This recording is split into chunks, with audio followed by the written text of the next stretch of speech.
बिस्मिल्लाहिर्रहमानिर्रहीम। आज हम एक छोटा सा प्रोग्राम ड्राई रन कर लेते हैं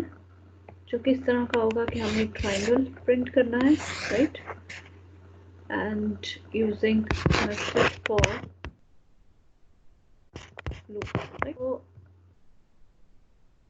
इस तरह क्या कुछ हमने ट्रायंगल प्रिंट करना है। As you all know that nested for loop में क्या होता है, एक लूप होती है, आउटर लूप, और उसके अंदर एक इनर लूप होती है, ठीक है। Inner loop, outer loop represent करती है रोज को, जबकि इनर लूप रिप्रेजेंट करती है कॉलम्स को। तो हमने कुछ इस तरह की स्टडी की थी कि रोज, जैसे अगर हमें यही एग्जांपल दूं, तो इस प्रोग्राम में जो आउटर लूप है उसके अकॉर्डिंग 4 लूप्स हैं, राइट। 4 लूप्स, फोर रोज हैं, 1 2 3 एंड 4 रोज। तो यहाँ पे 4 रोज है। एंड कॉलम क्या है, कॉलम पे हम डिसीजन लेते हैं, कॉलम पे हम क्या लेते हैं, डिसीजन लेते हैं कि हमने उसको कहाँ तक वर्क करवाना है, कहाँ पे उसको ट्रू करवाना है, कहाँ पे उसको फॉल्स करवाना है। जो ट्रिकी चीज़ है वो इनर लूप होती है, ना कि आउटर लूप। आउटर लूप में सिंपली हम रो काउंट करें, लाइक एक रो, दूसरी रो, तीसरी रो एंड चौथी रो। जबकि इनर लूप में हम डिसीजन ले रहे हैं और जो एक कंडीशन हम लिख रहे होते हैं उस पर हम ज़रा फोकस करते हैं कि वो हमने किस तरह की लिखनी है। जैसे ये ही एग्जांपल अगर मैं लेके चलूँ, तो अब इसमें क्या है, जैसे हमने एग्जांपल दी, अभी मैंने कहा कि जो आउटर लूप है वो किसको रिप्रेजेंट कर रही है, रो को, और जबकि जो इनर लूप है वो कॉलम को रिप्रेजेंट कर रही है, ठीक है। तो दैट मीन्स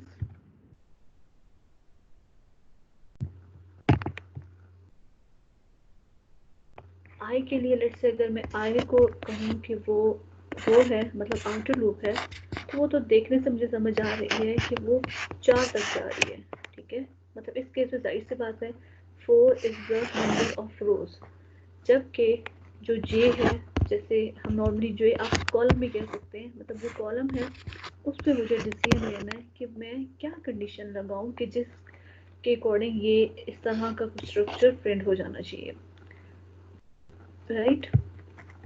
तो आपने अपनी एक स्ट्रेटजी बनानी है और चेक करना है कि हर रो के लिए, जैसे हमने कहा, लाइक जैसे हम आज तक देखते आए हैं कि अगर i इक्वल टू 1 है तो वो j की सारी वैल्यूज के लिए आइटरेट होता था। i की वैल्यू जब इंक्रीमेंट हो जाती थी, लेट्स से अगर 2 है तो ये तो स्टेटिक रह रही है, मतलब i भी स्टेटिक रह रही है यहाँ पे, जबकि j जो है वो आइटरेट हो रहा है, मतलब वो चेंज हो रहा है 1 2 3 4 अकॉर्डिंग टू द कंडीशन, ठीक है। तो दैट मीन्स ये डिसाइड करना थोड़ा ट्रिकी है।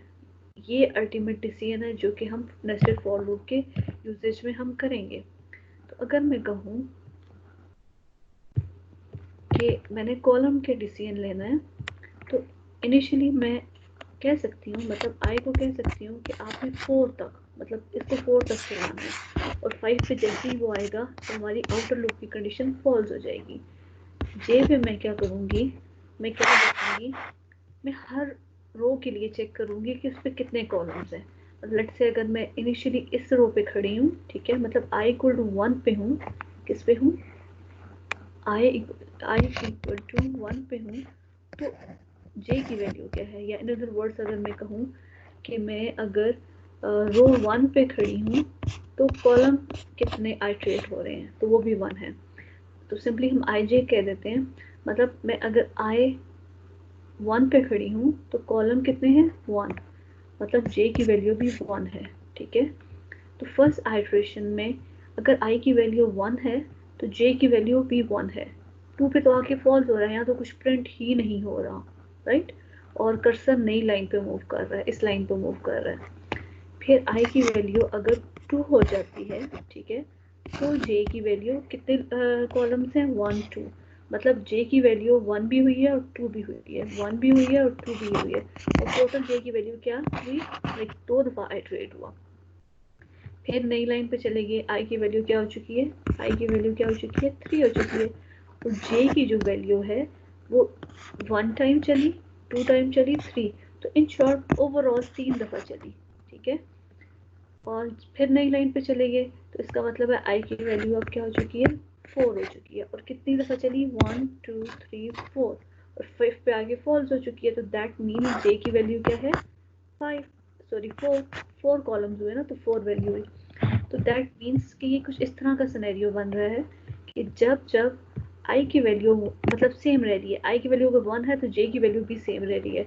मतलब आई और जे, आई अगर 1 है तो जे भी 1 दफ़ा आइट्रेट हो रहा है, आई अगर 2 है तो जे भी 2 दफ़ा आइट्रेट हो रहा है,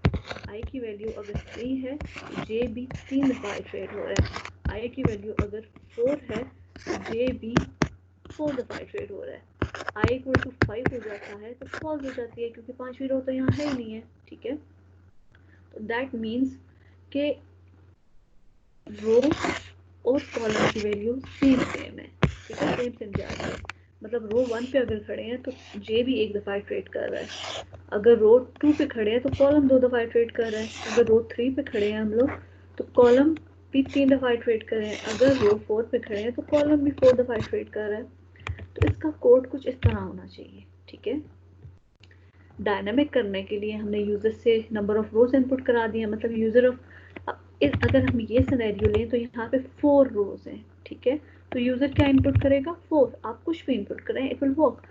तो यहाँ पे नंबर ऑफ रोज जो हमारा रो का वेरिएबल है उसमें क्या सेव है 4, ठीक है, और आई को हम वैसे ही ट्राई रन इसको ट्राई करते हैं, आई इक्वल टू 1, ठीक है 1, हाँ जी 1 इज लेस देन और इक्वल टू रो में क्या पड़ा हुआ है 4 पड़ा हुआ है, ठीक है, यस इट्स ट्रू। तो तब हम जे की तरफ जाएंगे, आप देखेंगे जे इक्वल टू 1, ठीक है, आगे लिखा हुआ है जे इज लेस देन और इक्वल टू 1, सॉरी आई, तो दैट मीन्स जे में क्या पड़ा हुआ है 1 पड़ा हुआ है, ठीक है, लेस देन और इक्वल टू आई में क्या पड़ा हुआ है 1, यस इट्स ट्रू, ठीक है। तो एक प्रिंट करते हैं, स्टार को प्रिंट करते हैं, ठीक है, तो पहले एक स्टार प्रिंट हो जाएगा, फिर उसके बाद जे की वैल्यू इंक्रीमेंट हो जाएगी 2, सेम कंडीशन चेक होगी 2 इज लेस देन और equal to 1, no condition is false. तो ये क्या हो जाएगा लूप से inner loop outer inner loop से बाहर आ जाएगा। यहाँ पे क्या लिखा हुआ है कि आप नई लाइन पे शिफ्ट कर दें, तो इस मीन कर्सर अब नई लाइन पे जा चुके हैं, तो कर्सर यहाँ मूव ऑन कर जाएगा।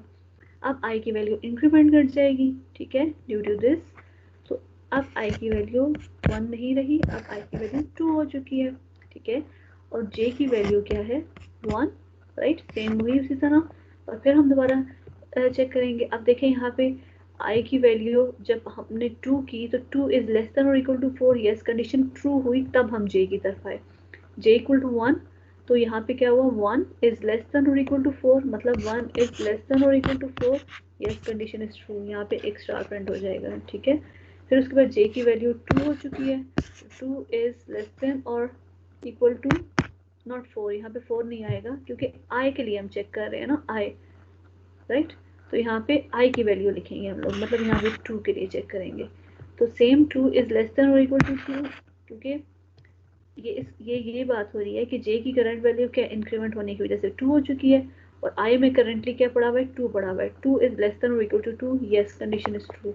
एक और स्टार प्रिंट हो जाएगा। अब जे की वैल्यू 2 नहीं रही, अब जे की वैल्यू 3 हो चुकी है, ठीक है, सेम कंडीशन चेक होगी 3 इज लेस देन और equal to 2, no condition false हो चुकी है, ये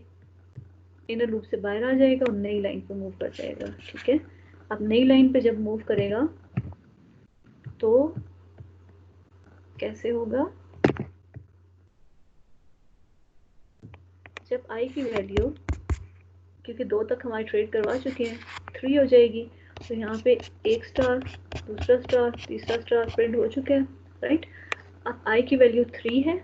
अब 3 के लिए हम चेक करेंगे, सेम 3 इज लेस देन और इक्वल टू रो की वैल्यू क्या है 4, ठीक है, ट्रू, कंडीशन इज ट्रू, तब हम इनर लूप की तरफ मूव ऑन हुए हैं। फिर सेम इस तरह जे की वैल्यू चेक करेंगे, जे की वैल्यू 1 है, ठीक है, और कंडीशन कैसे चेक करेंगे 1 इज लेस देन और इक्वल टू, और आई में यहाँ क्योंकि हम आई ले रहे हैं ना, और आई में फिलहाल क्या है, आई में फिलहाल क्या पड़ा हुआ है 3 पड़ा हुआ है, क्योंकि आई की वैल्यू 3 हो चुकी है 3, यस कंडीशन इज ट्रू, अब एक स्टार प्रिंट कर देंगे। अब आई की वैल्यू 1 नहीं हुई, अब 2 हो चुकी है, फिर हम कहेंगे 2 is less than equal to 3, again condition true, हम एक और स्टार प्रिंट कर देंगे। फिर आई जे की वैल्यू 3 हो जाएगी, 3 इज लेस देन और इक्वल टू 3, अगेन एक स्टार प्रिंट हो जाएगा। अब जे की वैल्यू 3 नहीं रहेगी, 4 हो चुकी है। 4 इज लेस देन और equal to 3, no, condition false है, ये लाइन चल जाएगी, तो इसलिए वो नई लाइन पे पहुंच जाएगा। इसी तरह ये इस तरह चलेगा, इस तरह चलेगा, इस तरह चलेगा, ठीक है।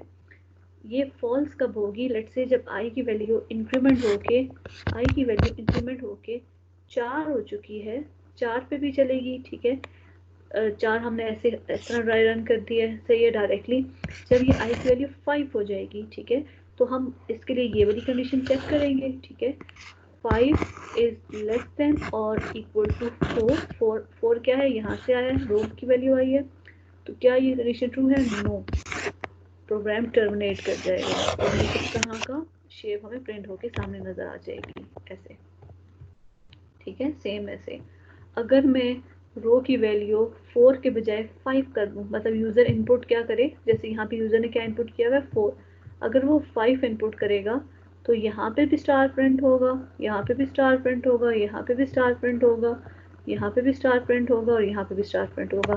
ठीक है। और जैसे ही आई की वैल्यू 6 होगी तो इस कंडीशन की वजह से ये प्रोग्राम टर्मिनेट कर जाएगा, मतलब 6 इज लेस देन और equal to 5, no, condition false हो जाएगी और ये इतना जो है प्रिंट करेगा, right. So that's easy. Little tricky part है कि आपने ये जो डिसीजन लेना है इनर लूप का, ये ट्रिकी होता है। आउटर में तो आप जल्दी रोज देख रहे हो 1 2 3 4 5 6 वगैरह जितने भी हैं, ये आपने ज़रा जो इनर लूप है उस पर थोड़ा सा डिसीजन लेना है कि आपने पहले ड्राई रन करना है कैसे, जैसे हमने कुछ इस तरह का ड्राई रन किया था कि जब आई की वैल्यू ये हो, मतलब 1 पे हो, तो जे कितनी दफ़ा इटरेट हो रहा है, 1 दफ़ा इटरेट हो रहा है। जब आई की वैल्यू 2 है तो जे भी 2 दफ़ा इटरेट हो रहा है। ये थोड़ी सी ट्रिक्स हैं जो हम यूज़ करेंगे in order to complete such task, right. हम कंक्लूड करते हैं अपना ये lecture. In the next class we will study detail about arrays, right। हम पढ़ भी चुके हैं लेकिन फिर भी हम using nested for loop array study करेंगे। array हमने इंट्रोडक्शन पर स्टडी कर दिया है, हम जो है using nested for loop हम array स्टडी करेंगे, राइट। array हम अपना लेक्चर कंक्लूड करते हैं अभी।